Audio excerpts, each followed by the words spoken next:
Hi guys, இப்போ நாங்கள் ஒரு விஷயம் செய்ய போகிறோம். சம்பவத்தை செய்ய முந்தி அதுக்கு தேவையான உபகரணங்கள் இருக்குது. அது இப்படியாப்பட்ட இடங்கள்ல தான் கிடைக்கும். அது சொல்லி தான் தேட வந்திக்கிறோம்.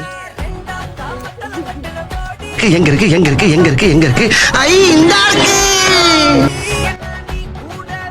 டூல்ஸை தேடிட்டு நாங்கள் போனோம். இப்போக்கு இதுதான் கிடைச்சி. மதுரைக்காரனு கையே கத்தி வரல பீச் 5-6 வருஷமா ஒரு மரத்தை வளர்த்து அதில் மாங்காய் பிச்சு திண்டாலு பக்கத்து வீட்டுற கடல மாங்காய் வைக்கிற டேஸ்ட்டே தனி. இப்படி தந்தாங்க. பக்கத்து வீட்டுக்கு போகல, பக்கத்து வீட்டுக்கு போனால் பக்கத்து வீட்டு மாமா எங்களுக்கு செருப்பால் அடிப்பார்.